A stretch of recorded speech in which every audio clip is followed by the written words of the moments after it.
ஆன்மீக மெய்யன்பர்களே, இன்றைய தினம் 12ஆம் நாளாக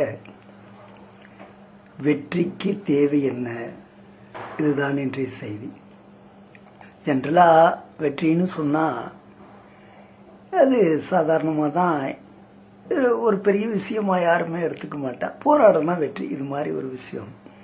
ஆனால் இந்த வெற்றிக்கு என்ன தேவை அப்படின்னு பார்த்தீங்கன்னு சொன்னால், இந்த இதிகாச காலங்களில் ஒரு மகாபாரத யுத்தம் நடக்கும்போது இதில் இந்த வார் டெக்ளரேஷன் பண்ணின பிறகு அந்த சேனைகளெல்லாம் வந்து நிற்கிறது இல்லையா. அன்றைய அந்த காலம் சனாதன தர்ம யுத்தம். அது இந்த சேனைகள் வகுத்து நிற்குதே இல்லையோ, இப்படி வகுத்து நிற்கும்போது பார்த்தீங்கன்னு சொன்னால், இந்த சைடில் ஒரு பச்சி, அந்த சைடில் ஒரு பாம்பு, இப்படி பல்வேறு விஷயம்.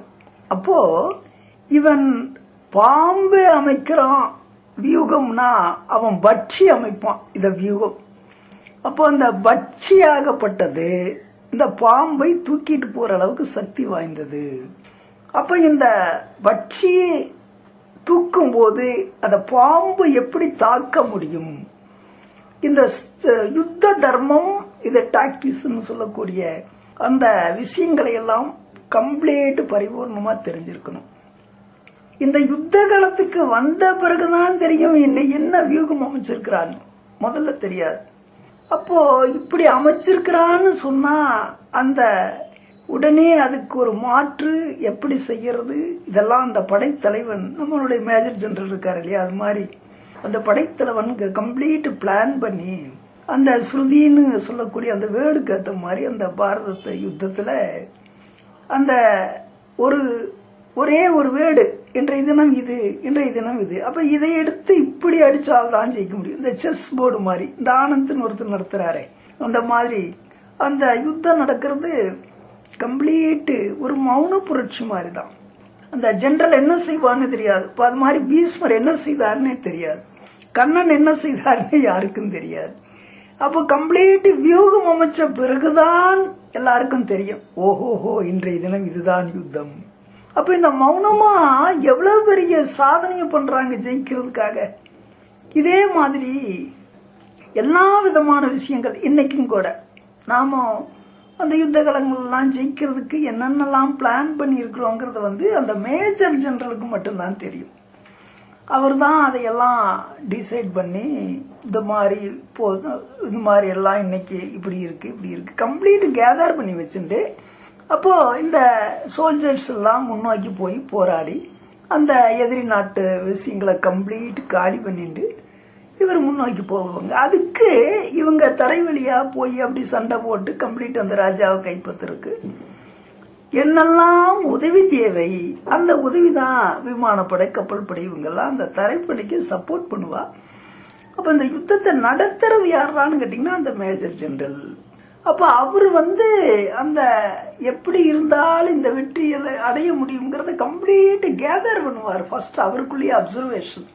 அப்போ எல்லாம் அப்சர்வ் பண்ணி அதுக்கு பக்காவா ஒரு பிளான் பண்ணிடுவார் அவரே. அப்படி பண்ணிட்டு சக படைத்தளபதிகளோட அந்த விமானப்படை, கப்பல் படை, அவங்களோட அப்புறம் டிஸ்கஸ் பண்ணுவாங்க. இந்த மாதிரி இருக்கிறது இப்படி இருக்கு, இது இருக்கு, இப்படி இருக்கு, நீங்க இதுக்கு இப்படி சப்போர்ட் பண்றீங்க அப்படிங்கிற மாதிரி எல்லாம் அதுக்கப்புறம் அவங்க அதை டிஸ்கஸ் பண்ணி ஒரு முடிவு எடுப்பாங்க. இது மாதிரி அந்த காலத்துல வெற்றின்னு சொன்னா அந்த வெற்றி அடையிறதுக்கு இந்த அளவுக்கு மௌனமா ஒரு அறிவு புரட்சி தேவைப்படுறது. அதுக்குதான் இந்த செஸ்ல ஏன் வந்து தற்காலத்தில் கூட ரொம்ப கான்சென்ட்ரேட் பண்றாங்க அப்படின்னு சொன்னா, அதே மாதிரி அக்காலத்திலையும் உண்டு. இப்ப அதுல எல்லாம் என்ன பேர் வச்சிருக்காங்க, ராஜா, ராணி, சிப்பாய், அப்படி இதேனே பூரா அந்த வாரனுடைய என்னென்ன நேமோ அதைத்தான் வச்சிருக்கிறான். அப்ப அது என்ன காரணம்? அந்த எதிரியாகப்பட்டவன் எந்த யூகத்துல வர்றான், இதை நாம ரொம்ப மௌனமா இருந்து அப்சர்வ் பண்ணணும். அப்ப அப்படி கம்ப்ளீட் அப்சர்வ் பண்ணி அதுக்கேத்த மாதிரி நாம மாற்று வியூகத்தை அமைச்சு அடிக்கணும். அதுதான் இன்றைய செஸ். அந்த ஆனந்தெல்லாம் நீங்க எல்லாரும் படிச்சிருக்கிற விஷயம் தான் அது. அந்த ஆனந்தெல்லாம் பாத்தீங்கன்னா ஒரு காயை நகரத்துக்கு பல மணி நேரமாக யோசிப்பா. அப்புறம் ஒரு ஒரு ஒரு பிளே முடியறதுக்கே 1 வீக் ஆகும். ஒரு வாரம் 5 நாள் 6 நாள் இப்படி எல்லாம் போய் ஒரு ஆட்டம் முடியறதுக்கு. அப்ப எவ்வளவு யோசிக்கிறாங்க ஜெயிக்கிறதுக்காக. அப்ப வெற்றிக்கு தேவை என்னன்னு சொன்னா அது மௌனம் அப்படின்னு சொன்ன மாதிரி அந்த மௌனத்துக்குள்ளே அறிவு புரட்சி வேலை செய்யணும். நீங்க மௌனம்ங்கிற பேரால உள்ளுக்குள்ள கம்ப்ளீட் அது ஆற்றலோட அலாட்டலோட அந்த அறிவு வேலை செய்யணும். அப்ப அப்படி கம்ப்ளீட் அறிவு வேலை செய்யறதுக்கு உங்களுக்குள்ள நீங்களே திருப்பி மனசை அந்த அறிவை பரிபூரணமா உங்களுக்குள்ள ஆப்ரேட் பண்றதுக்கு தான் அந்த மௌனம் தேவைப்படுறது. அப்ப அந்த கண்ண பரமாத்மா கூட அந்த துரியோதனனும் அர்ஜுனனும் 2 பேருமே கண்ணன் கிட்ட ஆதரவு கேட்கறதுக்கு வந்திருக்காங்களே இல்லையோ. அப்ப கண்ணன் எல்லாம் உணர்ந்தாலும் கூட அவன் அப்படியே மௌனமா படுத்துட்டு இருக்கான். அப்படி படுத்துட்டு இருக்கும்போது அவனுடைய மனசாகப்பட்டது பாண்டவர்களுக்கு வெற்றி தேடி தரணும். காரணம் தர்மம் அவங்க பக்கம் இருக்கிறது. ஆனா அதே நேரத்துல இந்த சனாதன தர்மப்படி துரியோதனனும் ஆதரவு கேட்டு வந்திருக்கிறானே, நாம நூற்றானவங்க தானே. அப்ப இந்த துரியோதனன் ஏதாவது நம்ம கூட இருந்து செய்யணும் அப்படின்னு கேட்டுட்டானா நாம என்ன பண்றது? அப்ப ரொம்ப கண்ணனே யோசிச்சு அந்த மௌனத்துக்குள்ளேயே ஒரு நாடகத்தை நடத்தி அந்த துரியோதனுக்கு முன்னுரிமை கொடுத்து துரியோதனனோட குணத்தை திசை திருப்பி அந்த அவனுடைய படைபலங்களை மட்டும் கேட்க முடியாது செய்யறானா இல்லையோ. அப்போ இத்தனை காரியத்தையும் அவனை மௌனமாவே தூங்குற மாதிரி இருந்துட்டு எல்லா காரியமும் பண்றான். அப்போ அந்த மௌனத்தின் மூலமா தான் அந்த இடத்துல 2 பேருக்கு வரம் கொடுத்து மேட்ரை முடிச்சு பிறகு அவன் பாண்டவர்களுக்கு துணை போறான். இந்த மாதிரி இந்த மௌனத்துக்குள்ளதான அறிவு புரட்சிகரமா வேலை செய்யறது. அப்போ இந்த எந்த ஒரு வெற்றின்னு சொன்னாலும் கூட இந்த மௌனம் பிரதானமானது. மௌனத்துக்குள்ள மிக ஆற்றலோட அந்த அறிவு புரட்சிகரமா அலாட்டடா சிந்திக்கணும். புரட்சிகரமான சிந்தனைகள் உருவாக்கி ரொம்ப அலாட்டடா இருந்தால் அவங்க நிச்சயம் ஜெயிப்பாங்க. அவன் எதிரி எவ்வளவு பலமானவனோ அதை விட எதிரின்னா மனிதன் மட்டும் இல்லை, எல்லாமே நமக்கு இடையூறா இருக்கிறது எல்லாமே எதிரி தான். அப்போ அந்த மாதிரி விஷயங்கள்ல நாம ஜெயிக்கிறதுக்கு மௌனமா இருந்தால்தான் அந்த அறிவு பரிபூர்ணமா வேலை செய்யும். இப்போ இந்த கரிகாலன் நந்தி ராஜராஜ சோழன் இல்லையா, நம்ம பெரிய கோயில் கட்டியிருக்காரு கரிகாலன் நந்தி. இந்த மௌன புரட்சி வெற்றிக்கு தேவை மௌனம் அப்படிங்கிறதுல இந்த கரிகாலன் ஒரு மிகச்சிறந்த எடுத்துக்காட்டு. அந்த சம்பவம் அதுக்காக சொல்றோம். இந்த சோழர்கள்லயே அது முதலும் முடிவுன்னு கூட சொல்லலாம். அவருக்கு அப்புறம் யாருமே அப்படி இல்லை சோழர்கள்ல.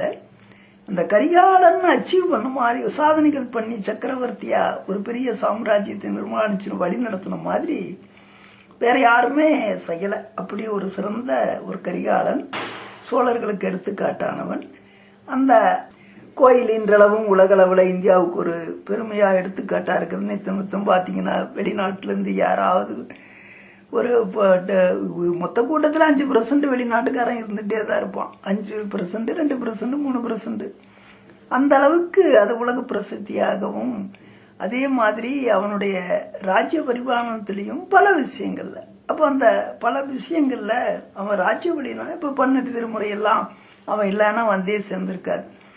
அப்படியெல்லாம் முடங்கி போன அந்த 3000 வருடங்களால் முடங்கி போன 12 திருமுறை எல்லாம் அந்த காலகட்டத்தில் 3000 பேரோட போட்டிட்டு மீண்டி ஜெயிச்சு இப்படியெல்லாம் இப்படி பெரிய இன்றளவும் திருமுறை இந்த கலியுகத்தில் நமக்கு கிடைச்சிருக்குதுன்னு சொன்னால் அதுக்கு அந்த ராஜராஜ சோழன் தான் காரணம். அதனால தான் அவனுக்கு ராஜராஜ சோழன்கிற மாதிரி ஒரு பெரிய பட்டப்பெயர் அமைஞ்சுது. இந்த ஆட்சியில் அவன் மௌனத்தில் எப்படி நடத்தினான் நாடகத்தைங்கிறத ஒரு பெரிய சம்பவத்தை சொல்கிறோம். அப்போ அந்த ராஜராஜனுடைய காலத்துல அவனுக்கு எதிரினா வடக்கே அந்த புலிகேஷி. அது புலிகேஷி 1ஆம் 2ஆம் அப்படி எல்லாம் நிறைய இருக்கிறது. அதனால இவன் சோழன்லயும் அது மாதிரி 2ஆம் சோழன் 3ஆம் சோழன் எல்லாம் இருக்கு இல்லையா. அது மாதிரி ராஜராஜன்னா பிரதான சோழன். அதனால நம்ம அவனை பத்தி சொல்றோம். அந்த மாதிரி அந்த சோழனோட காலத்துல வடக்க அந்த புலிகேசின்ற ராஜா தான் பெரிய சக்கரவர்த்தி. இவங்க 2 பேருக்கு தான் டெரர். சவுத்து விஸ்தீர்ணமா நார்த் வரைக்கும் பிடிக்கும், நார்த்து விஸ்தீர்ணமா சவுத் வரைக்கும் கம்ப்ளீட் பிடிக்கும். இதுதான் இந்தியாவுக்குள்ள போர் பெரும்பாலும். அப்படி வடக்க புலிகேசி. அப்போ இந்த சோழன்னா சவுத்து பூராமே சோழமண்டலம். இந்த சோழமண்டலத்தை கைப்பற்றினா அவ சாம்ராஜ்யம் விஸ்தரிப்பு செய்ய முடியுங்கிறதுக்காக அந்த புலிகேசி பிளான் பண்ணி உளவு பார்க்கணும் இல்லையா, அந்த உளவு பார்க்கறதுக்கு யார் அனுப்புறதுங்கிற வரும்போது அவனுடைய அண்ணன், அவங்க அண்ணன் தம்பி 2 பேர், அவன் சகோதரன் மூத்தவன், அவனே உளவாளியா இந்த சோழனோட நாட்டுக்கு வர்றது முடிவெடுக்கிறான்.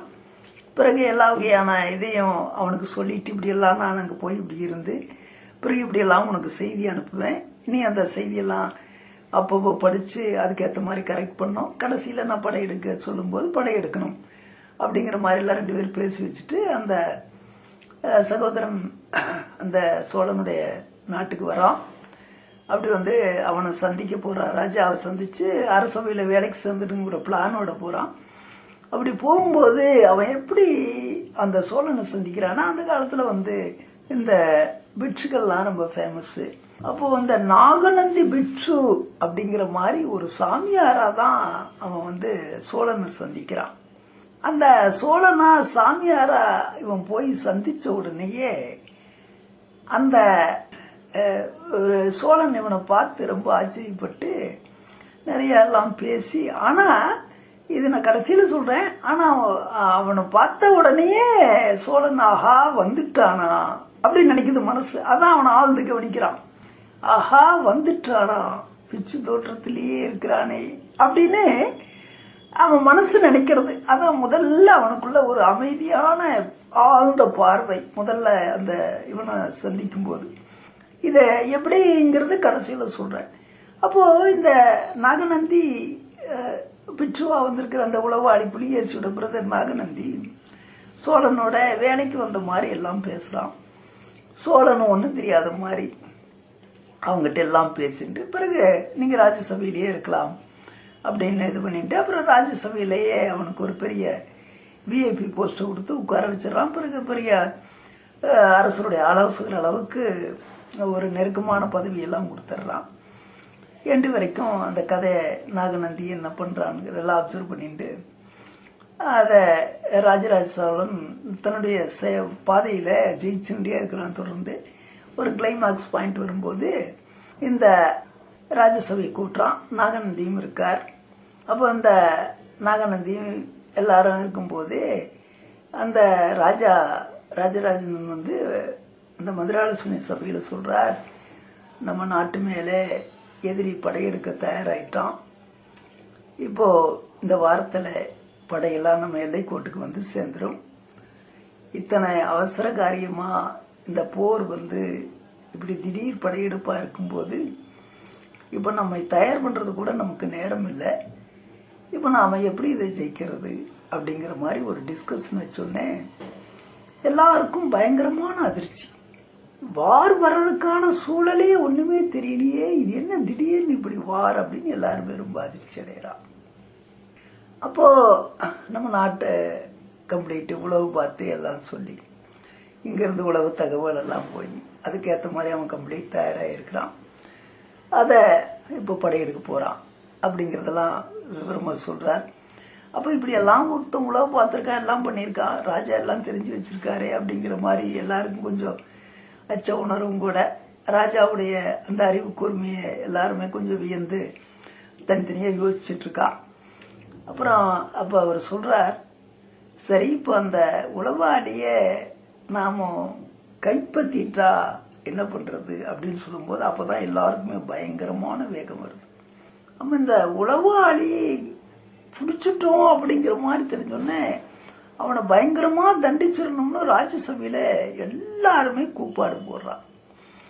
இப்படி ஒருத்தவன் தான் இப்படி எல்லாம் உளவு பார்த்து எல்லாம் சொல்லி இப்போ படையெடுக்க புலிகேசி படையெடுக்கிறான் அப்படிங்கிற போது பயங்கர கோவப்படுறான் எல்லாருமே, அந்த ராஜபிரதானிகள் எல்லாரும். அப்போது அந்த ராஜராஜ சோழன் சரி அவனை பிடிச்சிட்டா என்ன தண்டனை கொடுக்கறதுன்னா கண்டமாக வெட்டி போடணுங்கிற மாதிரி தான் ஆளாளுக்கு கோவத்தில் ஒன்று சொல்கிறானுங்க கம்ப்ளீட்டாக. அப்போது யார் அந்த உளவாளி கம்ப்ளீட்டாக காலி பண்ணிடுவோம் நீங்கள் காட்டுங்க அப்படிங்கிற மாதிரி ஒவ்வொருத்தரும் துடிக்கிறான். அப்போது அந்த ஒரு ஓலையை ராஜராஜ சோழன் சபையில் காட்டுறான், காட்டி எல்லாரும் படிக்க சொல்கிறான் ராஜபிரதானிகளை. அந்த ஓலையில இங்க எல்லாம் தயாராயிடுச்சு, நீ உடனடியா படையை திரட்டி போருக்கு வரலாம் அப்படிங்கறது அந்த ஓலை. இந்த ஓலை ராஜேந்திர சோழனுடைய இந்த ராஜராஜ சோழன் கையில பார்த்த உடனே இந்த நாகநந்தி பிச்சுக்கு அப்படியே தூக்கி வாரி போட்டுருச்சு. நாம தன்னுடைய சகோதரனுக்கு அனுப்பிச்சு இந்த ஓலை இது எப்படி ராஜராஜன் கையில வந்தது, ஒண்ணுமே புரியலையே அப்படின்னு அந்த நாகநந்தி பிச்சு மனசுக்குள்ள அப்படியே கிடந்து தவிக்கிறான், என்ன பண்றதுன்னு தெரியாம. அப்போ அவர் சொல்றார், இந்த உளவாளி இங்கிருந்து அனுப்பிச்ச எல்லா தகவல்களையுமே நான் இடைமறிச்சு அந்த ஓலைகளை நான் கைப்பற்றிட்டு நான் இங்கிருந்து வேற ஓலை அவன் அந்த பிச்சு எழுதணும் அந்த உளவாளி எழுதின மாதிரியே எழுதி அந்த புலிகேசிக்கு தகவல் அனுப்பிச்சிட்டு இருந்தேன். அதனால இப்போ அந்த புலிகேசி குழப்பத்தில் இருக்கிறான், தவிர படையெடுக்க ஒன்றும் தயாரா இல்லை, அத விளக்கு. ஆனா இந்த உளவாளி இப்போ கிளைமாக்ஸ் பாயிண்ட்டுக்கு வந்துட்டதுனால இப்போ நான் குண்டை உடைக்கிறேன் அப்படிங்கிற மாதிரி அந்த பிரதானிகள் கிட்ட கரிகாலன் எல்லாத்தையும் எக்ஸ்பிளைன் பண்றான். அப்போ அது யார் அந்த உளவாளி அப்படின்னு எல்லாரும் கேட்கும்போது அப்போ சொல்றான், இந்த நாகநந்தி பிச்சு தான் அந்த உளவாளி. இந்த இவர் வரும்போதே இவர் அவருடைய சகோதரன், இவர் இங்க உளவு பார்க்க வந்திருக்காரு, இதெல்லாம் எனக்கு தெரியும். பிறகு இவரை வெளியே விட்டால், இவர் எங்கேயாவது வெளியே விட்டாக்க என்ன பண்றான்னு தெரியாதே, கண்டுபிடிக்க முடியாது. அதனால எனக்கு பக்கத்திலேயே வச்சுட்டு இவருடைய நடவடிக்கையை கண்காணிச்சா வசதியா இருக்குங்கிறக்காதான் ராஜ்யசபையிலேயே இவருக்கு உத்தியோகம் கொடுத்து இவரை ரொம்ப விஐபி ஆக்கி பக்கத்துல வச்சுட்டேன். அப்ப இவருடைய செயலை பூராமே நான் அப்சர்வேஷன் பண்ணிட்டு பிறகு மாற்று ஓலைகளை இவர் ஓலை அனுப்பிச்சிருவார். எல்லாம் நம்மகிட்டே இருக்கானுங்களே, ஓலை அனுப்பிச்சிருவார். அந்த ஓலையை நான் இடைமறிச்சு கொண்டு வந்துடுவேன். ஆனா இவரு நினைச்ச மாதிரி அவங்கெல்லாம் ராஜ துரோகி கிடையாது, ராஜ விசுவாசிகள். இவர் ஏதோ ராஜ துரோகிகளை கண்டுபிடிச்சுமான்னு நினைச்சுண்டு அவரு இந்த ஓலை தயார் பண்ணி புலிகேசிக்கு அனுப்பிச்சார். அவன்லாம் ராஜ விசுவாசி. அந்த ஓலையெல்லாம் அவனுங்களே எங்கிட்ட சமர்ப்பணம் பண்ணிடுவானுங்க. இப்படி எல்லாம் தான் நாம் அந்த ஓலையை கரெக்ட் பண்ணிட்டு பிறகு நாம எழுதி கொடுத்த ஓலையை அவன் அங்க அனுப்பிச்சிருவான். இப்படித்தான் நடந்துட்டு இருந்தது. இது நாகநந்தி இந்த பிட்சோட எல்லா செயல்களையும் நான் அவ்வப்பொழுது தெரிஞ்சு அதுக்கேற்ற மாதிரி நம்ம தயார் நிலையில ஒவ்வொன்றும் கரெக்ட் பண்ணிட்டோம். புலிகேசிக்கு தவறான தகவல்களை மட்டுமே தான் நான் அனுப்பிச்சிருக்கேன். அதனால அவனுக்கு குழப்பம் தானே தவிர படையெல்லாம் எடுக்க முடியாது. அந்த விஷயத்தெல்லாம் சொல்லும் போது இவரு இங்க எப்படி பிரதானிகளுக்கெல்லாம் அப்படி தெரியுதுன்னு சொல்லும் போது, எப்படி ராஜராஜனு உளவு பார்க்கறதுக்கு சகோதரனே வந்தானோ அது மாதிரி புலிகேசி இடத்துலயே ராஜராஜனும் உளவாளி வச்சிருக்கிறான். அது புலிகேசிக்கு தெரியல. அப்ப இது எப்படி சாத்தியமாச்சு அப்படின்னு சொன்னா, இவர் வச்சிருக்கிற அந்த உளவாளி அங்க வச்சிருக்கிற உளவாளி ரொம்ப அதீதமான புத்திசாலியா இருக்கிறான். மிகப்பெரிய புத்திசாலியா இருந்து காரியம் பண்றான். இந்த நாகநந்தி புத்திசாலினாலும் கூட இந்த ராஜராஜன் மிகப்பெரிய புத்திசாலியா இருந்ததுனால அங்க இருந்து இந்த நாகநந்தி புறப்படும் போதே அவன் செய்திய சோழனுக்கு அனுப்பிச்சிடுறான்.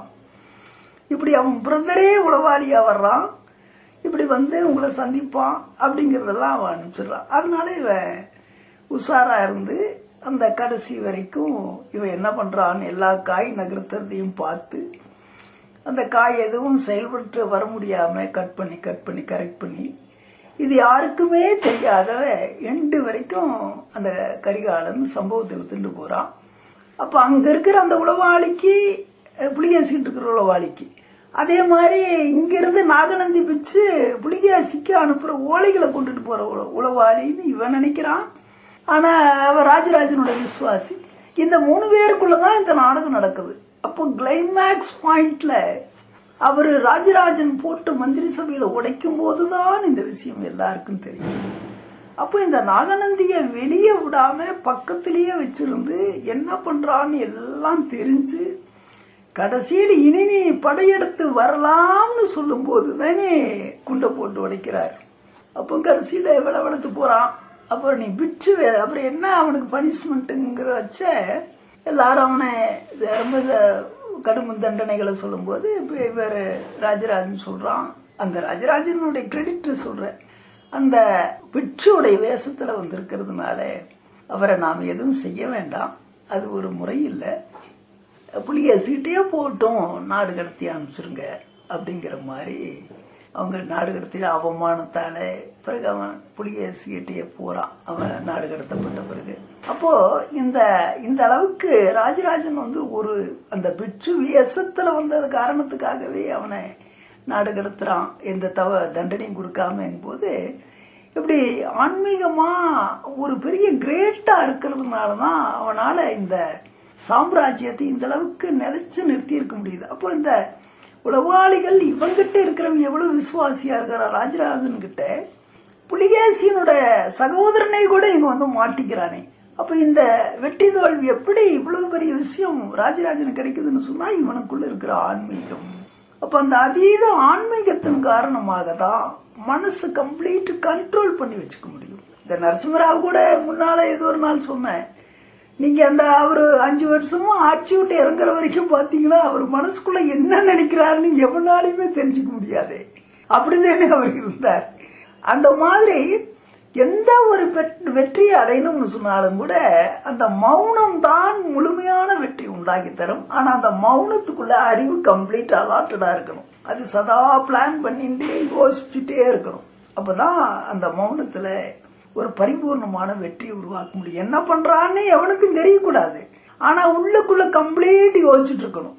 அந்த யோசிச்சு சரியான அந்த செஸ் போர்டு காய் நகர்த்துற மாதிரி கரெக்டா காய் நகர்த்தி பிறகு ட்ரம்ப் கார்டு அடிச்சு ஜெயிக்கணும். அதுக்குதான் அந்த மௌனம் தேவைப்படுறது, இடைவெளி.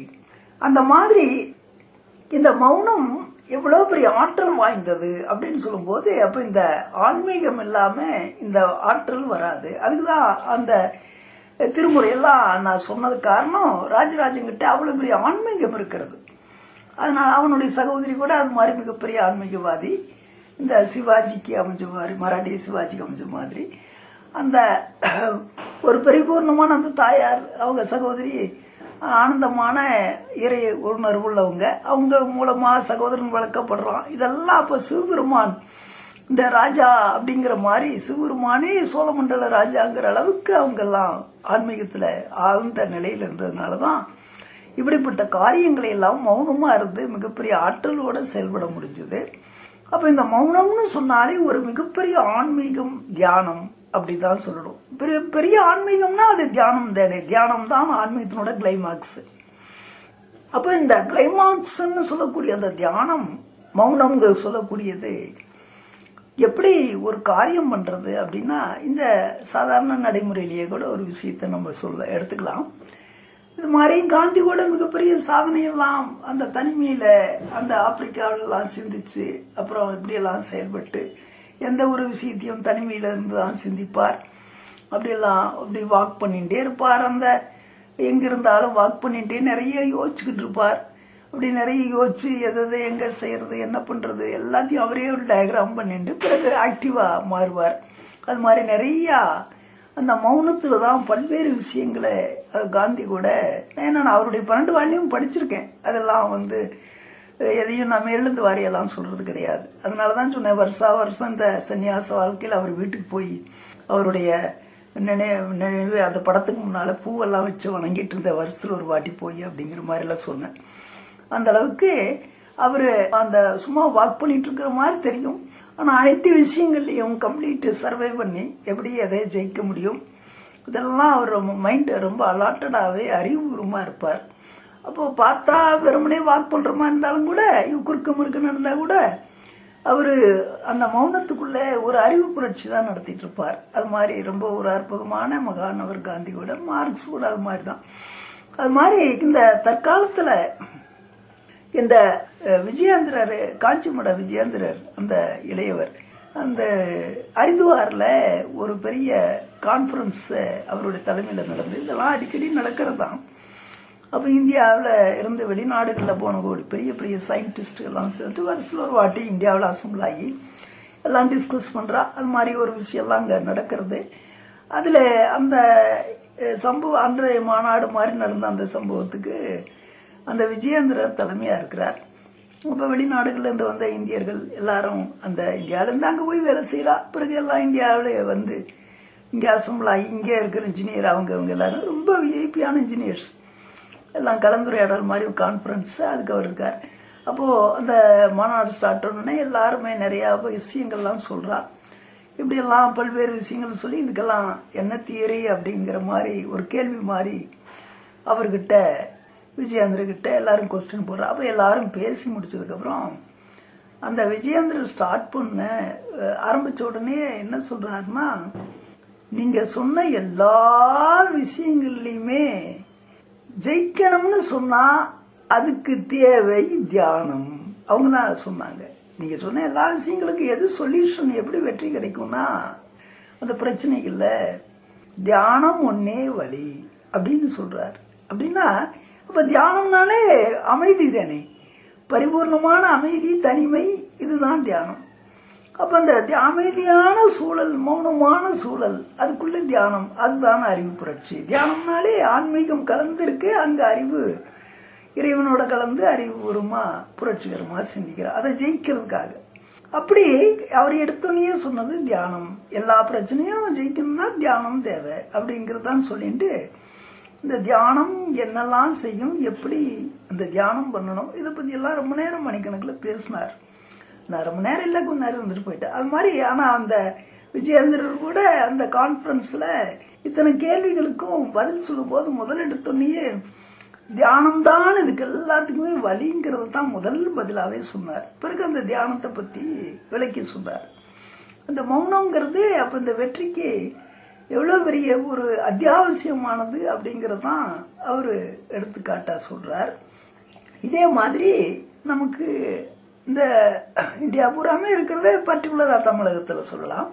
அந்த சாமியார்களில் இந்த மௌன சாமியார்கள் அப்படிங்கிற மாதிரி நீங்கள் ரொம்ப பேர்த்த கேள்விப்பட்டிருக்கலாம். அது பல நூற்றாண்டுகளில் ரொம்ப பேர் நம்ம ஜென்ரேஷனில் ஒருத்தரையுமே கண்ணுக்கு காணும். அந்த மௌன சாமிகள் அப்படின்னு சொல்லுவா. நார்த்தில் கொஞ்சம் நிறையா இருக்காங்க. ஆனால் அப்படி மௌனசாமின்னு சொல்கிறாங்களே தவிர அவங்க அப்படியெல்லாம் ஒன்றும் மௌனமாக இருக்கிறது காணும். ஆனால் அந்த மௌனத்தில் என்ன ஒரு விஷயம் இருக்கிறது அப்படிங்கிறது மட்டுமே இப்போ நீங்கள் ரெஃபர் பண்ணணும். இந்த மௌனம்னு சொன்னால் அப்போ அந்த அவங்க எப்படி மக்களுக்கு போதனை பண்ணுவாங்க, ஒரு சிஷ்யமார்களுக்கு எப்படி வழிகாட்டுவாங்க, இதெல்லாம் எப்படி சாத்தியமாகும். அப்போ இந்த மக்களுக்கு ஏதாவது செய்யறதுனா கூட ரமணர் மாதிரி, ரமணர் அவர் பாட்டுக்கு ஆழ்நிலை தியானத்தில் இருப்பார், பக்தர்கள்லாம் முன்னால் உட்காந்துருப்பா. அவங்க பிரச்சனை என்னன்னு ரமணர் அந்த தியானத்திலேயே தெரிஞ்சுட்டு பகவானோட ஐக்கியமா இதை தெய்வம் இதெல்லாம் கேட்குறான், அண்ணாமலையாரே இதெல்லாம் கொஞ்சம் செஞ்சு கொடு அப்படின்னு ஏதோ தியானத்தில் பண்ணி அவங்களுக்கெல்லாம் ஆசீர்வாதம் பண்ணி அனுப்பிச்சிடலாம். அதில் ஒன்றும் குறையில்லைன்னு வைங்க. என்னைக்காவது அவசியம்னா ஏதாவது ஒரு பிரசங்கம் நடத்தலாம். ஆனால் ஒரு சிஷ்யனை வச்சுண்டு ஒரு பெரிய மௌனத்தில் எப்படி சாதனை பண்ண முடியும்? அது சாத்தியம்னா எப்படி சாத்தியம்? அது மௌன குரு எப்படி சிஷ்யனை வச்சுட்டு ப்ராக்டிக்கலாக கிளாஸ் நடத்துறது? சின்ன சின்ன விஷயம் பரவாயில்ல, சிஷ்யன்னு சொல்கிற அளவுக்கு அவனுக்கு ஆற்றலை வளர்த்து கொடுக்கறது இது எப்படி சாத்தியம்? அந்த இடத்துல இந்த தாய்மான சுவாமியோட குரு இல்லை, அவர் ஒரு மௌன குரு. இப்போ தற்காலத்தில் இந்த திருமுறையெல்லாம் வந்த பிறகு அதுக்கு அடுத்த ஒரு இதிகாசங்கள், இந்த வரலாற்று நம்ம திருமுறை நூல்கள்லாம் புரட்டி பார்த்தீங்கன்னா இந்த சமயக்குறவர்களுக்கு அடுத்தது இந்த தாய்மான சுவாமியுடைய விஷயம் மாதிரி மற்ற எதுலையுமே அவ்வளவு ரொம்ப சிறப்புன்னு சொல்ல முடியாது. தாய்மான சுவாமியோட விஷயங்கள் எல்லாம் பார்த்தீங்கன்னு சொன்னால் ரொம்ப சிறப்பாக இருக்கும், ஒரு அருமையான விஷயமா இருக்கும் எல்லாமே. அது மாதிரி ரொம்ப ஆற்றல் வாய்ந்தவர் அந்த தாய்மான சுவாமி. அப்போ இப்பேற்பட்ட ஒரு மகானை யார் உருவாக்கி இருக்காங்கன்னு சொன்னால் மௌன குரு தான் உருவாக்கி இருக்கார். அப்போ அந்த மௌனகுரு திருச்சியில் அந்த மௌனகுரு அங்கே ஒரு பெரிய ஆழ்நிலையில் இருக்கும்போது சுவாமி சந்திக்கிறாங்க, இதெல்லாம் நடக்கிறது இது மாதிரி. அப்போ இப்பேற்பட்ட ஒரு சிஷ்யனை ஒரு மௌன குரு உண்டாக்குறார். அப்போ அந்த மௌனத்துக்குள்ளே எவ்வளோ பெரிய அறிவு புரட்சி செயல்படுது பாருங்க. ஒரு மகத்தான சிஷியனை உண்டாக்குறாருயா. யாருன்னா ஒரு மௌன குரு. அப்போ அந்த மௌனம்ன்றது எவ்வளவு பெரிய சக்தி. அந்த மாதிரி இந்த மௌனமா இருக்கிறதுனால என்ன, அது ஏன் இவ்வளவு வல்லமையா இருக்கிறது, அதை நம்ம பார்க்கிறோம். இந்த மௌனம் எப்படி இவ்வளவு பெரிய சக்தியை கொடுக்குதுங்கிறது நீங்க அவசியமா எல்லாருமே தற்காலத்தில் தெரிஞ்சுக்க வேண்டிய ஒரு விஷயம். ஏன்னா சயின்டிபிக்கான உண்மை அதில் இருக்கிறது. இந்த உடலினுடைய உள் அமைப்பு இருக்கு பார்த்தீங்களா, இந்த உள் அமைப்பு கம்ப்ளீட் நரம்பு பிரதானமானது. அதுக்குள்ள பல்வேறு விஷயங்கள் மெடிக்கலுக்குள்ள போக வேண்டாம். ஆனா அதுல நரம்பு கம்ப்ளீட் ரொம்ப பிரதானமானது. இந்த நரம்பு அதுல 3 விதமானது. ஒரு மெயின் கிளை, அடுத்த ஒரு செக்ஷன் கிளை, அந்த கிளை டு கிளை, அணுவுக்குள்ள அணுவுங்கிற மாதிரி. கண்ணுக்கு புலனாகாத மயிர்கால 100 பிரிச்சா எவ்வளவு மெல்லியதா இருக்குமோ அது மாதிரி அதெல்லாம் நரம்பு. அதெல்லாம் மைண்டுக்குள்ள இருக்கிறது, மண்டையில மேல இருக்கிறது, அந்த மாதிரி மெல்லியதெல்லாம். அந்த நரம்புகளை கம்ப்ளீட் ஒரு கம்ப்யூட்டர், தற்காலத்துல இந்த கம்ப்யூட்டர் ஆக்டிவிட்டிஸ் இந்த கம்ப்யூட்டர் மாதிரி அந்த நரம்புகளுக்கு பூரா ஒருங்கிணைப்பு செய்து, இந்த ஒருங்கிணைப்புல இருந்து நீங்க ஆப்ரேட் பண்ணுனா அது எத்தனை வேல்யூபிள் மேட்ரோ அதுக்கு தான் இந்த மௌனம். இந்த கம்ப்யூட்டர் இட் இஸ் டோட்டலி இன்னைக்கு எவ்வளவு பெரிய அட்வான்டேஜ்ன்றத நீங்க எல்லாருமே உணர முடியும் இல்லையா. இந்த ஹோல் சப்ஜெக்ட் இன்னைக்கு கம்ப்யூட்டருக்குள்ள அசம்பிள் ஆகிறது. அப்படி அந்த அசம்பிள் ஆகி இது இத்தனை பெரிய அச்சீவ்மெண்ட்ஸ் பண்றது அப்படின்னு சொன்னா, இந்த அச்சீவ்மெண்ட்ஸ் பூராமே வானமண்டலத்திலிருந்து தான் உங்களுக்கு கிடைக்கிறது. அப்ப இந்த வானமண்டலத்திலிருந்து உங்களுக்கு கிடைக்குது, இங்கிருந்து அங்க போகுது, அங்கிருந்து இங்க வருதுன்னு சொன்னா இது ஒரு டிரான்ஸ்போர்ட்டிங் தானே. இங்கிருந்து அங்க போய் அங்கிருந்து இங்க வருது, இந்த டிரான்ஸ்போர்ட்டிங் மேட்டர் தானே. அப்ப இந்த டிரான்ஸ்போர்ட்டிங் மேட்டர்ல அந்த வெளிச்சம்ங்கிற ஒரு செக்ஷன்ல தான் பாசிங் ஷாட்னு இருக்கிறது. அப்ப இந்த அண்டத்து கூட பிண்டம், பிண்டத்து கூட அண்டம், இந்த உடம்புக்குள்ள இருக்கிறது வானமண்டலம், வானத்துக்குள்ள இருக்கிறது உடம்பு. இப்படிப்பட்ட ஒரு, அது நம்ம இன்னொரு நாள் பேசுறோம். அந்த மாதிரி ஒரு மாபெரும் கான்சென்ட்ரேஷன் அப்படிங்கிற அந்த ஒரு சப்ஜெக்ட் இந்த மௌனத்துக்குள்ள இருந்துதான் பாடிக்கு அந்த சக்தி கிடைக்கும். அப்ப இந்த மௌனத்துக்குள்ள உனக்குள்ள நீயே திசை திருப்பி மௌனமா இருந்தால் அந்த எல்லா விதமான நரம்பு, அதாவது ஹெட்டில் இருக்கக்கூடிய அந்த நரம்பு, அது கம்ப்ளீட் பயங்கரமான ஒர்க் அவுட் பவர்ஃபுல்லா சிந்திக்க ஆரம்பிச்சு கம்ப்யூட்டர் மாதிரி. அப்படி கம்ப்ளீட் பவர்ஃபுல்லா சிந்திக்கும் போது இந்த மனசோட ஆல் கமாண்டிங்ஸ், அதாவது ஐந்துள்ள இயக்கம்னு சொல்றது, பார்த்தல், கேட்டல், ருசித்தல், உணர்தல், இந்த ஆல் செக்ஷன் 5ம் இந்த மெல்லிய நரம்புகளுக்குள்ள கண்ட்ரோல்ல வந்துடா மௌனமா இருக்கும்போது. அப்ப அந்த மௌனமா இருக்கும்போது நீங்க எதெல்லாம் பார்க்கணும், எதெல்லாம் கேட்கணும், எதெல்லாம் உணரணும், எதெல்லாம் நுகரணும், இதெல்லாம் அது உங்களுக்கு கமாண்டிங் பண்ணிட்டே இருக்கும். அப்படி கமாண்டிங் பண்ணும்போது மௌனத்துக்குள்ள அப்படி கமாண்டிங் பண்ணும்போது இந்த உடல் ஆட்டோமேட்டிக்கா செயல்பட ஆரம்பிச்சிடும். அப்போ இந்த உணர்தல்ங்கிற ஒரு சக்தி ஆகப்பட்டது அந்த ஒரு சைக்காலஜியாவே அந்த மனசாகப்பட்டது எங்கேயோ ஒன்று நடக்கிற மாதிரி ஒரு உணர்வு உங்களுக்கு உருவாக்கி தரும். அப்போ இந்த ராஜராஜ சோழன் அவனுடைய உளவாளிகிட்ட இருந்து அவனுடைய அந்த நாட்டுல இருக்கக்கூடிய இவனுடைய ஆள், இவன் அங்க வச்சிருக்கிறானே அந்த நாட்டுக்கு அவன் உளவாளி தானே, அந்த ஆள்கிட்ட இருந்து செய்தி வரும்போதே அந்த விஷயத்தை இவனுடைய மனசாகப்பட்டது சிந்திக்க ஆரம்பிச்சிருது.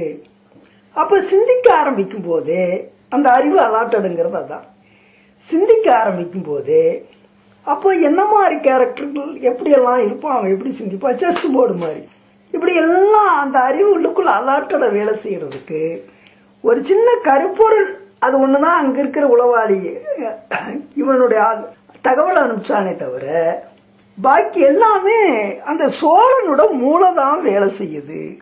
அப்போ தனிமையிலே அமைதியா இருந்து, ஓ இப்படி கிளம்பி இருக்கான், அவங்ககிட்ட இதெல்லாம் இருக்கிறது, இப்படி இருந்தா இப்படி எல்லாம் வர்றான், இப்படி வரப்போறான், இப்படி எல்லா மேட்டர்ஸையும் அந்த செஸ் போர்டுக்குள்ள இருக்க மைண்டை செலுத்துற மாதிரி நெகட்டிவ் பாசிட்டிவ்ஸ் கம்ப்ளீட் அந்த மௌனத்துல தான் சிந்திக்க முடியுது. அப்ப இந்த மௌனத்துல சிந்திக்கிற அளவுக்கு நீங்க ஒருத்தரோட ஒருத்தர் பேசிட்டு இருக்கும்போது ஜெயிக்க முடியாது. 10 பேர்த்தையும் பேச விடலாம், செய்திகளை பூராமே நீங்க மௌனமா அப்சர்வ் பண்ணணும். அப்படி கம்ப்ளீட் மௌனமா நீங்க அப்சர்வ் பண்ணி அந்த செய்திகளுக்குள்ள என்னெல்லாம் வேல்யூபிள் மேட்டர் இருக்கு அதை நீங்க கம்ப்ளீட் பரிசீலனை பண்ணணும். அப்படி பரிசீலனை பண்ண பிறகுதான் உங்களுடைய வெற்றிக்கு எதையெல்லாம் எடுத்து ஆளலாம், எதையெல்லாம் ஒதுக்கலாம். கண்ணனும் கூட பாரதத்துல அந்த பாரத போர்ல என்னெல்லாம் செஞ்சான்னு யாருக்கும் ஒன்றும் தெரியாதே. முதல்ல பாத்தீங்கன்னு சொன்னா அவன் செய்யறது ஒரு விசித்திரமா இருக்கும். அப்புறம் பார்த்தா அதுக்குள்ள வெற்றிக்கு ஒரு மிகப்பெரிய வழி ஏற்படுத்தி வச்சிருப்பான். அது ஒரு நேரடியான உதாரணத்தை சொல்லணும்னு சொன்னா, இந்த அந்த காலத்துல தர்மம் அது மாதிரி இருந்திருக்கிறது. இந்த பாண்டவரோட பிரதர் ஒருத்தன் வானியல் சாஸ்திரத்துல ரொம்ப ஒரு கிரேட்டா இருக்கும்போது அவன் கிட்ட வந்து துரியோதன வெற்றிக்கு நாள் குறிச்சு கொடுக்கான்னு கேட்கிறான். எவ்வளவு பெரிய விஷயம் பாருங்க. இதெல்லாம் நடக்கிற எப்படிப்பட்ட காலம் அது. துரியோதனன் வந்து பாண்டவருடைய சகோதரர்கிட்ட தன்னுடைய வெற்றிக்கு நாள் குறிச்சு கொடுன்னு கேட்கிறாயா. இவனும் நாள் குறிச்சு கொடுத்துட்டான். இந்த டைம்ல இப்படி ஸ்டார்ட் பண்ணா நிச்சயம் நீ தான் ஜெயிப்பேன்னு. இது எவ்வளவு பெரிய அறியாம. அவன் எவ்வளவு விழிப்பா இருக்கிறான், இவன் எவ்வளவு அறியாமையா இருக்கிறான். அப்படின்னா அது அறியாமை இல்லை, தொழில் தர்மம். ஜடாயு கூட அப்படித்தான் தன்னை இழக்குது. இவன் உயிர் எங்க இருக்குதுன்னு கேட்டோன்னே இங்க இருக்குதுன்னு உண்மையை சொல்லுது. அது அவன் அந்த இதுல போட்டு தள்ளிடுறான். ராவணன் போய் சொல்றான் என்னோட உயிர் எங்க இருக்குன்னு. அதனால இதை அடிச்சு அவன் ராவணன் காலியாகல. இது உயிர் எங்க இருக்குன்னு சொன்னோன்னே ராவணன் போட்டு தள்ளிடுறான். அது மாதிரி இந்த சீக்ரெட்ஸ்குள்ள இப்படியான ஒரு விஷயங்கள் மௌனத்துல அது எப்படி ஜெயிக்கிறதுன்னு பிளான் பண்றானுங்க. ரகசியம் மனசுக்குள்ள அதுவே ரகசியமா செயல்பட ஆரம்பிச்சிருக்கு. அந்த நரம்புகள் பூராமே அப்படி செயல் பண்ணி அந்த நரம்புகள் தான் ஒரு ஒரு விஷயங்களையும் கிரியேட் பண்ணுது. அதனாலதான் அந்த மௌனத்துக்கு அவ்வளவு வேல்யூ இருக்குது. அது மௌனமா இருந்தா தான் அந்த நரம்புலாம் கம்ப்ளீட் வேலை செய்யும். பேசிட்டு இருந்தா அது வேலை செய்ய அந்த அளவுக்கு வேலை செய்யாது.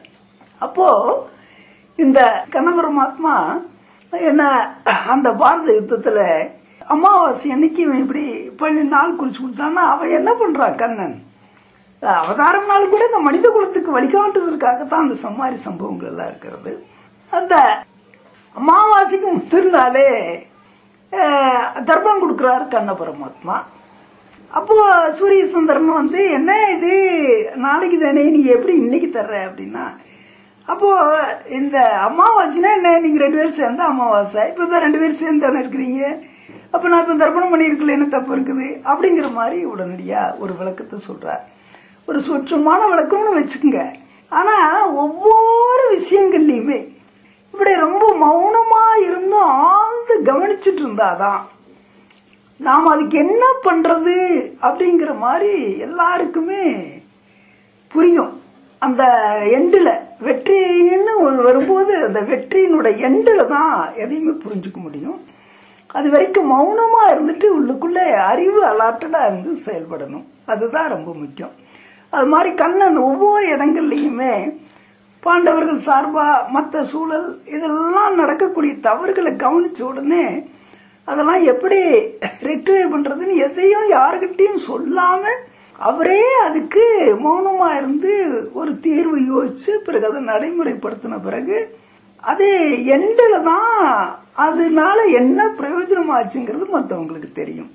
அந்த அளவுக்கு ஒரு வெற்றியை கண்ணன் அந்த அளவுக்கு சிந்திச்சு செயல்படலான்னு பாண்டவர்களால ஜெயிச்சிருக்க முடியாது.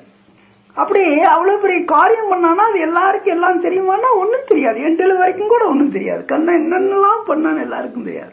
அதனாலதானே சில இடங்கள்ல கடைசியில கண்ணனை திட்டா பிறகு கண்ணன் அதை விளக்குறான். கண்ணனுடைய மறைவுக்கெல்லாம் கூட கடைசியில விளக்கம் தர்றான். என்னவெல்லாம் திட்டுறான். அப்ப நான் என்னெல்லாம் பண்ணி அவனை காலி பண்ண, நீ என்னடா இப்படி அழட்டிக்கிற, அதை எக்ஸ்பிளைன் பண்றான். அது மாதிரி இந்த வெற்றிக்கு தேவை மௌனம் அப்படின்னு சொன்னா இந்த மௌனமா இருந்து அறிவுபூர்வமா கம்ப்ளீட் யோசிக்கணும்.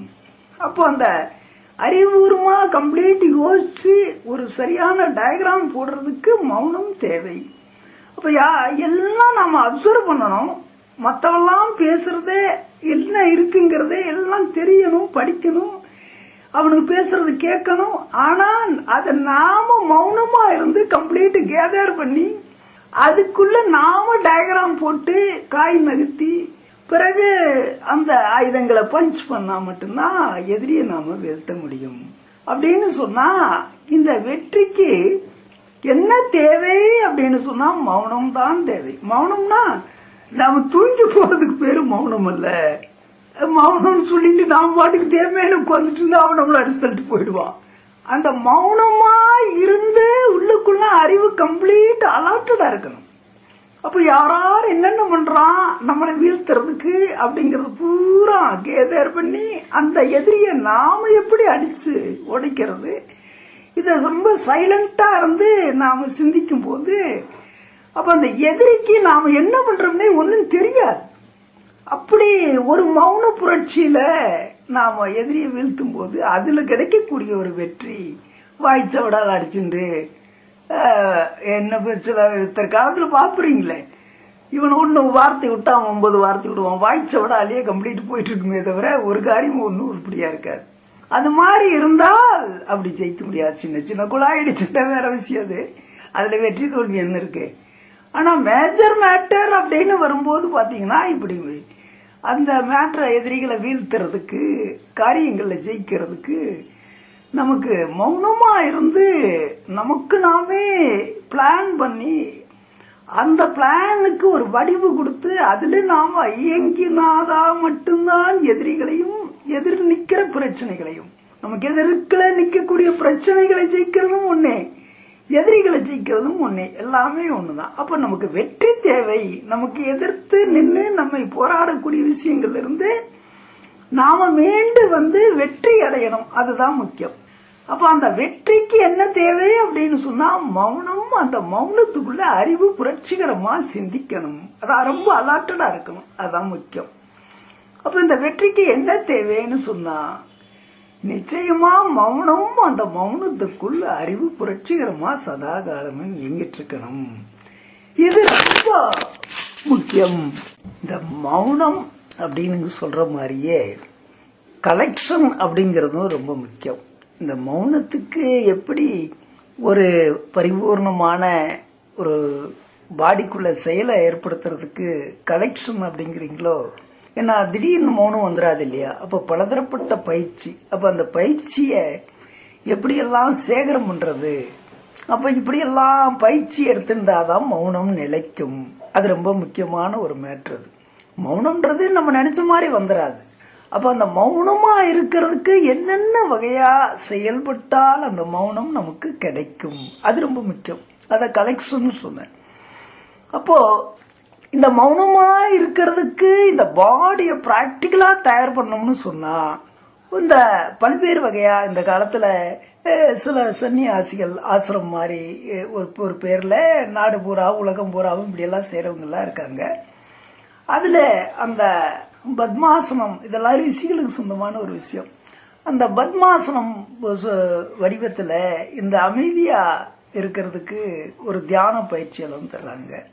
இந்த மாதிரி தியான பயிற்சி எல்லாம் அவங்க கொடுக்குற, ஏன்னா நாம் அதெல்லாம் சாதாரணமாலாம் உங்களுக்கு நீங்களே எல்லாம் செய்துக்க முடியாது. புஸ்தகங்கள்லாம் இருக்கு, ஆனால் அப்படியெல்லாம் செய்துக்க முடியாது. அதில் ப்ராப்ளம்ஸ் எல்லாம் வரும்.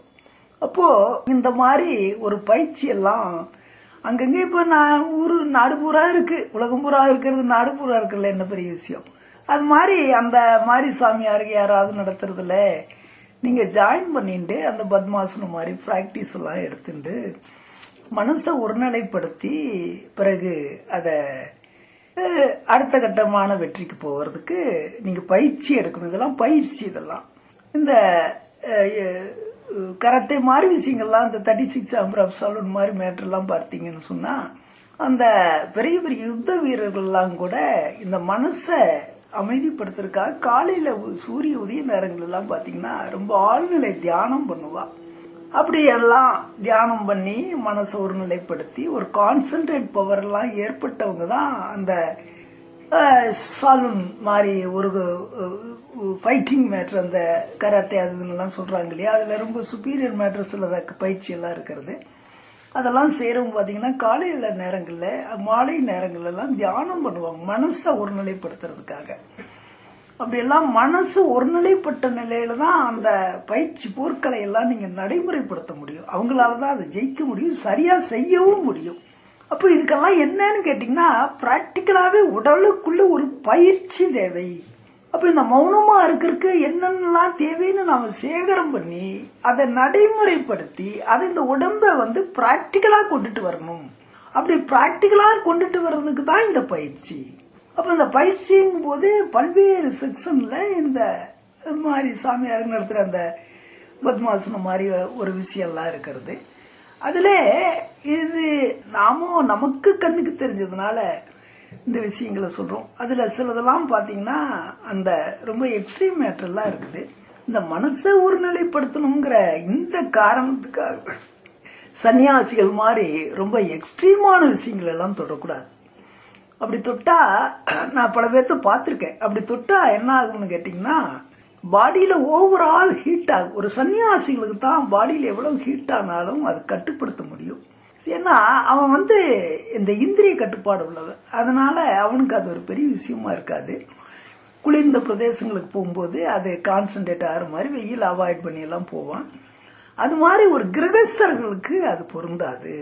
காரணம் இந்த இந்திரிய கட்டுப்பாடு இல்லைன்னு சொன்னா அந்த மாதிரி ஒரு தியானம் பத்மாசனம் எல்லாம் எக்ஸ்ட்ரீமா போட்டு செய்யக்கூடிய அந்த தியானத்துல அந்த இந்திரிய கட்டுப்பாடு இல்லைன்னா நரம்பு தளர்ச்சி, அந்த ஹீட்டு, டெம்பரேச்சர்னு சொல்லக்கூடிய அந்த விஷயத்துக்குள்ள ஏற்றத்தாழ்வு, இது மாதிரிலாம் வரும்போது சில பேருக்கு காலில் இருந்து ஒரு நீர் வீக்கம் மாதிரி நீர் எல்லாம் வடிய ஆரம்பிக்கும். சில பேர்த்துக்கு ஹெட்டில் தலைவலி எல்லாம் வரும்.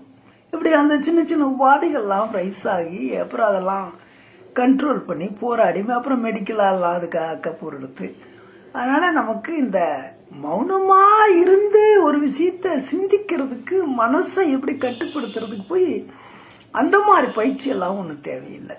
அப்போ அந்த மாதிரி விஷயங்கள்ல தான் நம்ம பயிற்சி நமக்கு கிடைக்கும்னு சொன்னா நீங்க அதெல்லாம் போலாம், அங்கெல்லாம் பண்ணலாம். ஆனா அவங்க சொல்லி கொடுக்கிற அந்த மாதிரி விஷயங்கள்லாம் தெரிஞ்சுக்கலாமே தவிர அதுல போய் ரொம்ப எக்ஸ்ட்ரீமா பயிற்சி பண்ணி சர்வீஸ் பண்ணக்கூடாது. இந்த மனசை கட்டுப்படுத்துறதுக்காக அதெல்லாம் சன்னியாசிகளுக்கு தான் அவ்வளவு தேவை. அதனால அதெல்லாம் தெரிஞ்சுக்குங்க. ஆனா பிராக்டிக்கல் லைஃப்னு வர்றச்ச இப்போ அவங்க ஒரு அரை மணி நேரம் செய்ய சொல்றாங்கன்னு வைங்க, நீங்க பிராக்டிக்கலா காலையில அந்த ஒரு சூரிய உதய நேரத்துல ஒரு 1/4 மணி நேரத்துக்குள்ள முறை பிரகாரம் பயிற்சி பண்ணிக்கலாம். அதே மாதிரி சாயரச்சிலேயே ஒரு 1/4 மணி நேரம் அந்த குறைந்த அளவு நேரங்கள்ல நீங்க பயிற்சி எடுத்துட்டாலே மனசு அலைபாயறது உங்களால தடுக்கக்கூடிய பயிற்சியை இந்த உடம்புக்கு பிராக்டிக்கலா கொடுத்துட முடியும். ஒரு விஷயம் நீங்க படிக்கலான்னு உங்களுடைய மனசை புஸ்தகத்துக்குள்ள திருப்பினீங்கன்னு சொன்னா பட்டுன்னு உங்களுடைய மனசு அந்த புஸ்தகத்துக்குள்ள வந்துடணும். சின்ன பசங்களுக்கு அப்படி வந்துடும். ஏன்னா அவனுக்கு பெரிய அலாட்டடை வெளியிருந்து எதுவும் மனசுக்குள்ள வராதனால புஸ்தகம் மட்டும் மெயினா இருக்கிறதுனால அவன் உடனே அலாட்டட் ஆயிடுறான். வளர்ந்த நிலையில நீங்க பல விஷயங்கள மாட்டின்னு இருக்கும் போது நினைச்ச இடத்துல மனசு ஒரு இடத்துல குவிஞ்சிடாது. அப்ப உங்களுடைய மனசு எங்கெங்கெல்லாம் அலையுதோ அந்த அலையிற இடங்கள்ல இருந்து இங்க மீட்டு கொண்டு வரதே பெரும்பாடா இருக்கும். அதுக்குதான் அந்த பயிற்சி ரொம்ப அவசியமா இருக்குது. பத்மாசனம் எல்லாம் போட்டு அப்படி எல்லாம் பயிற்சி பண்றதுலாம் எதுக்குன்னு கேட்டீங்கன்னா, இந்த அலையிற மனசை வயசானவனுக்கு மனசு அலையும், மிடில் கிரேடுகளுக்கு சொல்றேன். அந்த மாதிரி அலையிற மனசை கம்ப்ளீட் கொக்கி போட்ட மாதிரி இழுத்து கொண்டு ஒரு இடத்துல குவிய வைக்கிறது தான் இந்த பயிற்சி தேவை. அப்ப மௌனமா இருக்கிறதுக்கும் கூட நம்ம நினைச்சோன்னு சாதிச்சிட முடியாது. அப்ப இந்த மௌனம் இந்த உடம்புக்கு பிராக்டிக்கலாவே கிடைக்கணும்னு சொன்னா அந்த பயிற்சி ரொம்ப முக்கியம். அப்ப இந்த பயிற்சியெல்லாம் இது மாதிரி சன்னியாசிகள் அவங்க எல்லாம் தான் நடத்துறா. அவங்க அந்த மாதிரி வகுப்புகளுக்கெல்லாம் போகணும். ஆனா அதே நேரத்துல ரொம்ப எக்ஸ்ட்ரீமாவும் பண்ணக்கூடாது. பண்ணா அது உடம்புகளை பாதிக்கிற மாதிரி எல்லா விஷயங்களும் நிறைய இருக்கிறது. நமக்கு இந்த மனசை கட்டுப்படுத்துறதுக்கு அத்தனை தேவையில்லை. அதெல்லாம் கத்துண்டு காலையும் மாலையும் குளிர்ந்த நேரத்துல ஒரு குறிப்பிட்ட அளவுக்கு ஒரு காலையில 1/4 மணி நேரம், சாயங்காலம் 1/4 மணி நேரம் அந்த அளவுக்கு பிராக்டிஸ் பண்ணவே ஒரு மனசு கண்ட்ரோலுக்கு வர ஆரம்பிச்சிடும். அதுல குறிப்பிட்ட மாதிரி இந்த ஆன்மீக பயிற்சி எடுத்துக்கணும். அது ரொம்ப முக்கியம். இந்த மனசு கட்டுப்படுத்துறதுக்கு பயிற்சி அது மாதிரி பத்மாசனம் எல்லாமே ஆன்மீகம் தான். அந்த மாதிரி பயிற்சிகளோட சேர்ந்து இந்த ஆன்மீக பணிகள்ல அந்த உடலுக்குள்ள சொல்றேன், நான் வெளியே சொல்லல, உடலுக்குள்ளே ஆன்மீக பணிகளை உற்பத்தி பண்ணி நடைமுறைப்படுத்துறதுக்கு முக்கியத்துவம் கொடுத்தீங்கன்னு சொன்னா எல்லா அம்சங்களை விட ரொம்ப சிறப்பா இருக்கும். அப்ப அதுக்கு தான் என்ன செய்து இதிகாசங்கள், வித்தியாசம், வேதம் இதெல்லாம் என்னன்னா, இப்ப தற்காலத்துல அந்த நாம ஜெபம் அண்டு நாம சங்கீர்த்தனம் இந்த மாதிரி ஒரு விஷயத்த சொல்றாங்க.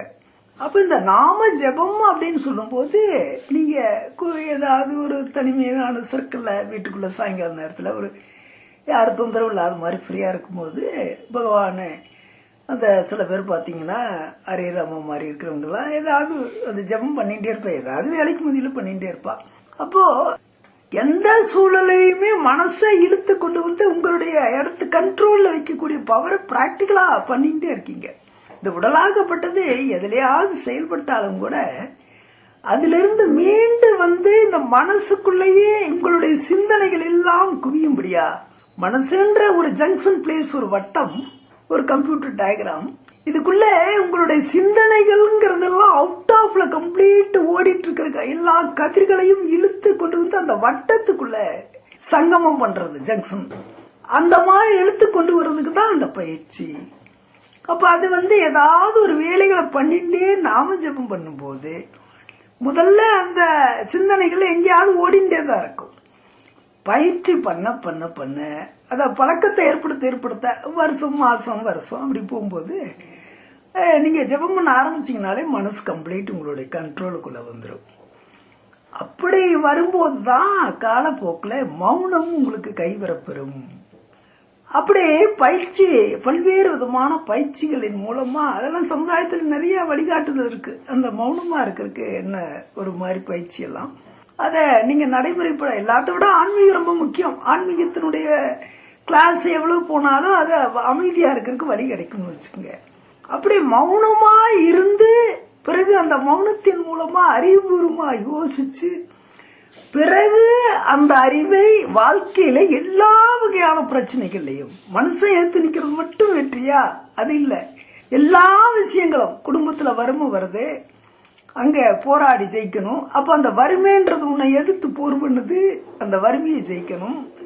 அப்ப அதுக்கு சண்டை சச்சரவு இல்லாம மௌனமா யோசிச்சு என்ன தேவைங்கிறத அதை பிராக்டிக்கலா செயல்படுத்தணும். அப்ப பேசிட்டு இருந்து பிரயோஜனம் கிடையாது. அப்ப எப்படி சாத்தியப்படுத்தி ஜெயிக்கிறது, அதை மௌனமா இருந்து யோசிச்சு நடைமுறைப்படுத்தணும். அப்போ அதே மாதிரி ஃபேமிலி மேட்டர்ல ஒரு பையனுக்கு கல்யாணம், ஒரு பையனுக்கு ஒரு பொண்ணுக்கு பையனுக்கு கல்யாணம், அதே மாதிரி படிப்புக்கு சீட்டு பிடிக்கிறது, அப்புறம் படிக்கும்போது அவனுக்கு ஃபீஸ் கட்டுறது, இப்படி பலவிதமான ஒரு பிரச்சனைகள் ஒரு குடும்ப தலைவனுக்கு, சமூக தலைவனுக்கு, அரசியல் தலைவனுக்கு எல்லாருக்குமே பல்வேறு விதமான வடிவங்கள்ல பிரச்சனைகள் தலையெடுக்கத்தேனே செய்யும்.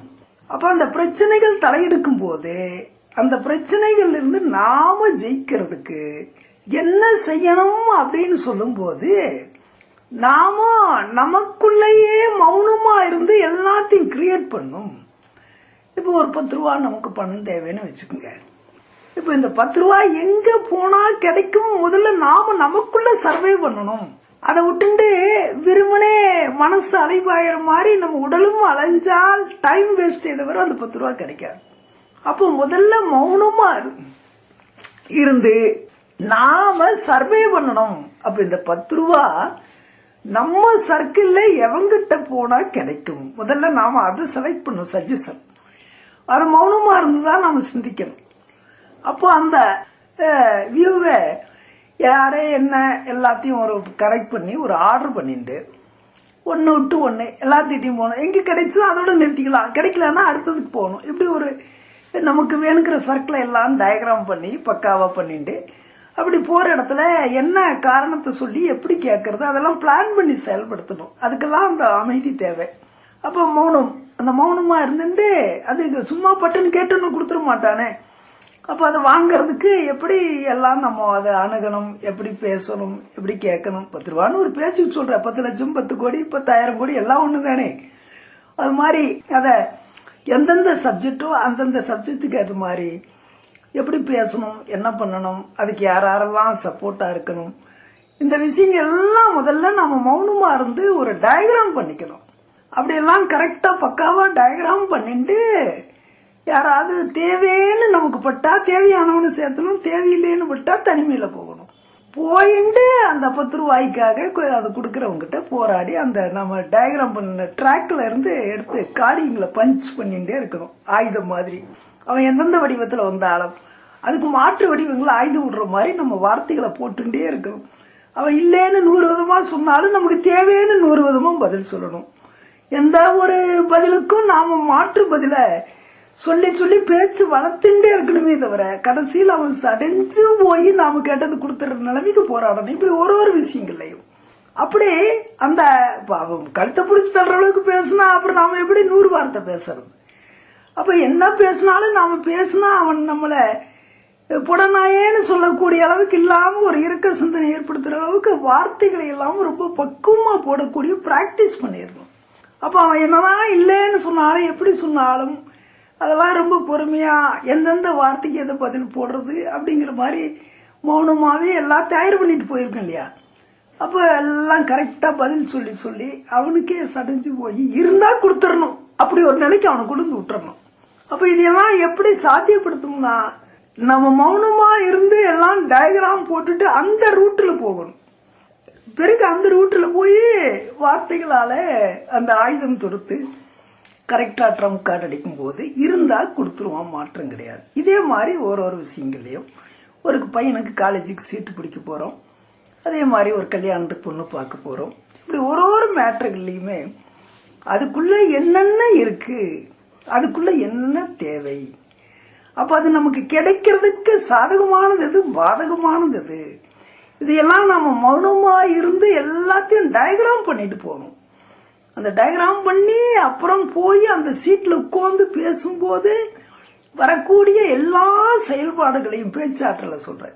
அதுக்கு பதில் கரெக்டான ஆயுதமா எடுத்து விட்டுண்டே இருக்கணும். அதுக்குதான் அந்த அளவுக்கு நாம விஷயங்களை கேதர் பண்ணிட்டு போகணும். இந்த எந்த விஷயத்துக்கு போறோமோ அதுக்கு என்னென்ன தேவைன்னு நாம தயார் பண்ணிக்கணும். நம்மளை யாரை சந்திக்க போறோமோ, எதுக்கு சந்திக்க போறோமோ, அதுக்கு நாம எப்படியெல்லாம் செயல்படணும், அவன் எப்படியெல்லாம் சொன்னா நாம அதுக்கு என்ன பதில் சொல்லணும், கடைசியில் எப்படியாவது ஜெயிக்கணும், அதுக்கு என்னென்ன வார்த்தைகளை உபயோகிக்கணும், என்னென்ன செயல்களை நடைமுறைப்படுத்தணும், இதையெல்லாம் தெளிவா மௌனமா இருந்து டயக்ராம் பண்ணிட்டு பிறகு யாரையுமே சந்திக்காம நாம எங்க போறோம்னு தெரியாம நாம பாட்டுக்கு போய் நம்ம காரியங்களை சாதிக்கணும். அன்னெசரி ஃப்ரெண்ட்ஸ் எல்லாம் அந்த இடத்துல வரக்கூடாது. ஜெயிக்க போகும்போது ஒரு போராட்டம் நடத்தி ஒரு காரியத்தை ஜெயிக்க போறோம்னா தேர்ட் பர்சனோட என்ட்ரியே இருக்கக்கூடாது. ஏன்னா அது இயற்கை சம்பந்தப்பட்ட விஷயம். அப்படிப்பட்டவன் ஜாயின் பண்ணான்னா நம்மளுடைய சிந்தனை எல்லாம் டைவர்ஷன் ஆகும். அப்படி எல்லாம் நிறைய விஷயம் இருக்கு. அது இந்த திருஷ்டியில எல்லாம் சொன்ன மாதிரி அதுல இன்னும் நிறைய இருக்கு. அப்படி இந்த மாதிரி நாம ஒரு காரியத்தை போராடி ஜெயிக்கிறதுக்காக ரொம்ப சிரமத்துல போறோம்னு சொன்னா இந்த தேர்ட் பர்சனோட ஜாயிண்ட் இருக்கவே கூடாது. அவசியமானவனை சேர்த்திக்கணும். அவசியமற்றவனை அந்த இடத்துல தேர்ட் பர்சனை நம்ம என்ட்ரி பண்ணவே கூடாது. நம்ம பாட்டுக்கு போயிட்டே இருக்கணும். அத பரிபூர்ணமா பிராக்டிக்கலா இந்த மௌனமா இருக்கிறதுக்கே பயிற்சி வேணும். அந்த பயிற்சிக்குள்ள என்னென்ன விஷயங்களை ஜெயிக்கும் போது நமக்கு ஆயுதம் மாதிரி கையில இருக்கணும். வார்த்தைகள் இத்தியாதி எல்லாம் ஆயுதம் மாதிரி நம்ம கையில இருக்கணும். அப்ப அந்த சிட்டிங் உட்கார்ந்து பேசும்போது என்னென்ன சப்ஜெக்ட் நாம் எடுத்து ஆளணும், அதையெல்லாம் கம்ப்ளீட் எடுத்து ஆளணும். இப்படியெல்லாம் ஹேண்டில் பண்ணா மட்டும்தான் அந்த பரிபூர்ணமா எந்த காரியங்களையுமே நாம ஜெயிக்க முடியும். அதுல எந்த விதமான மாற்றமும் கிடையாது. அப்போ ஒரு பரிபூர்ணமான வெற்றிக்கு என்ன தேவைன்னு சொன்னா முதல்ல மௌனம் தேவை.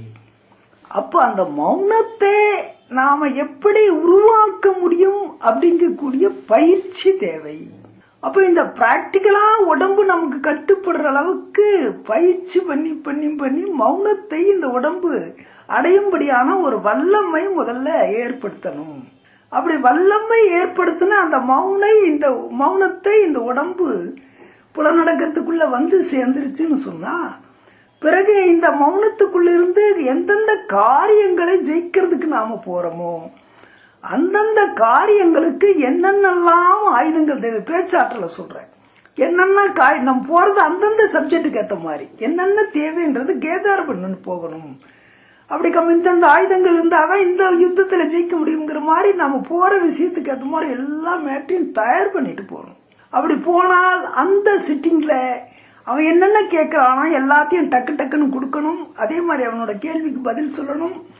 அதே மாதிரி அவன் நம்மகிட்ட இருந்து ஸ்லிப் ஆகாத மாதிரி நம்மளுடைய விஷயங்கள் அவனுக்கு மேல போய் கோரணும்.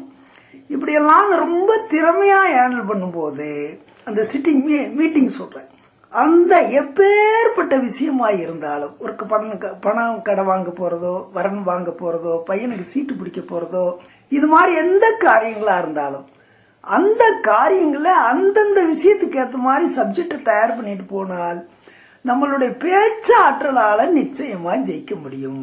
அதுல ஒன்றும் மாற்றமே கிடையாது. அது மாதிரி இப்ப இந்த வெற்றிக்கு தேவை மௌனம்னு சொல்ற மாதிரி மௌனமா இருக்கிறதுக்கான பயிற்சி தேவை. பிறகு இப்படி பயிற்சி எல்லாம் பெற்று மௌனத்தை அடையும்படியான உடல் அடைஞ்ச பிறகு எந்த காரியங்களை நாம வெற்றிகரமாக செயல்படுத்துறதுக்கு போறோமோ அந்த காரியங்களுக்கு என்னென்ன ஆயுதங்கள் தேவை அதையும் நாம வார்த்தைகளை சொல்ற செய்தி வார்த்தை இதெல்லாம் அதுகளையெல்லாம் கேதார் பண்ணிக்கணும். அதெல்லாம் பண்ணிட்டு போய் அங்க பேசி செயல்பட்டு அதுக்கு வேணுங்கிற அப்புறம் எக்ஸ்ட்ரா காரியம் அது வேற பொருளாதாரம் லஞ்சம் கிஞ்சம் அது எல்லாம் வேற செக்ஷன் அதெல்லாம் அப்படி இருக்கிறதெல்லாம் அதுக்கப்புறம் அதுக்கேற்ற மாதிரி கரெக்ட் பண்ணிட்டு அதையெல்லாம் அப்புறமா செகண்ட் நடைமுறைக்கு வச்சுக்கணும். அதெல்லாம் அதை வச்சு அப்படி ஜெயிச்சா மட்டும்தான் நீங்க எப்பவுமே வெற்றியாளனா இருக்க முடியும். அதுதான் முக்கியம். ஒரு காரியத்தில் ஜெயிச்சு ஒரு காரியத்தில் தோத்து இப்படி எல்லாம் இருக்கக்கூடாது. சில பேர்த்த பாத்தீங்கன்னா இந்த இப்ப கூட இந்த மராட்டி எலெக்ஷன் நடந்தது, அந்த ஒருத்தர் தொடர்ந்து 11 வாட்டியே என்னமோ எம்எல்ஏன்னு போட்டிருக்காரு. இப்படி பல பேர் இப்ப ஏன் நம்ம தமிழ்நாட்டையே கூட எடுத்துங்க, டிஎம்கே இருக்குது போகுது, ஆனா கருணாநிதி எப்பவுமே எம்எல்ஏ தானே. அது மாதிரி சில பேர் பாத்தீங்கன்னா எப்பவுமே ஜெயிச்சுட்டு இருப்பான். அந்த மாதிரி ஒரு ஆற்றலோட சில காரியங்கள் பண்ணக்கூடிய சக்தி அவங்களுக்கு இருக்கும். அது மாதிரி நீங்க பரிபூர்ணமா இருந்தீங்கன்னு சொன்னா எப்பவுமே வெற்றி இருக்கும். அதுல ஒன்றும் மாற்றம் இருக்காது. திடீர்னு ஏற்றத்தாழ்வுங்கிறதெல்லாம் உங்களுடைய பயிற்சி இல்லாத தன்மை தான். அப்ப பரிபூர்ணமா எப்பவுமே வெற்றி இருக்கணும்னா எப்பவுமே அந்த மௌனமா இருந்து பயிற்சி இத்தியாதி இந்த பரிபூர்ணமான அறிவு, அந்த பரிபூர்ணமான அறிவுக்கு ஆன்மீகம் தான் துணை. அந்த ஆன்மீகத்தை முழுமையா கை கொண்டு பகவானோட சங்கம் பண்ணி பிறகு அந்த ஆன்மீகத்துக்குள்ள தியானங்களை வலிமைப்படுத்தி அந்த அறிவை அபிவிருத்தி செய்யும் போது அதுக்கு வேணுங்கிற எல்லா வகையான ஆயுதங்கள் அறிவுபூர்வமான ஆயுதங்கள் எல்லாம் உங்களுக்கு கைவரப்பெறும். இறைவனுடைய அனுகிரகம் ஏற்படும். அதன் மூலமா ஜெயிக்க முடியும். அப்படிங்கும் போது இந்த மௌனம் தேவை. அப்ப கண்ண பரமாத்மாவே மௌனமா இருந்துதான் பல வகையான விஷயங்களை ஜெயிக்கிறான்னு சொன்னா நாம நம்ம வாழ்க்கையில ஜெயிக்கிறதுக்கு மௌனம் எவ்வளவு அவசியமானதுங்கிறது இதுக்கு மேல ஒரு உதாரணம் தேவையில்லை. கண்ணனே மௌனமா இருந்துதான் பல விஷயங்களை ஜெயிக்கிறான்னு சொன்னா பிறகு நாம கொலிகுப்பட நாலனா இருந்தா கோமணத்துல 4 நாள் இருந்தா கொலிகுப்பட பாட்டு வருமா நம்ம கிராம கலை வழக்குல. அது மாதிரி சும்மா இல்லாம தவளை சத்தம் போட்ட மாதிரி போட்டு இருந்தா எதுலையும் ஜெயிக்க முடியாது. அதை பூர்ணமா உணர்ந்து வெற்றிக்கு தேவை மௌனம். பிறகு அந்த மௌனத்துக்கான பயிற்சி, பிறகு அந்த எந்த காரியங்களுக்கு போறோமோ அதுக்கான ஆற்றல் மிகுந்த கருவிகள் இதெல்லாம் வேணுங்கிறத சொல்லி இன்றைய செய்தியை நிறைவு செய்கிறோம். இறைவா வணக்கம்.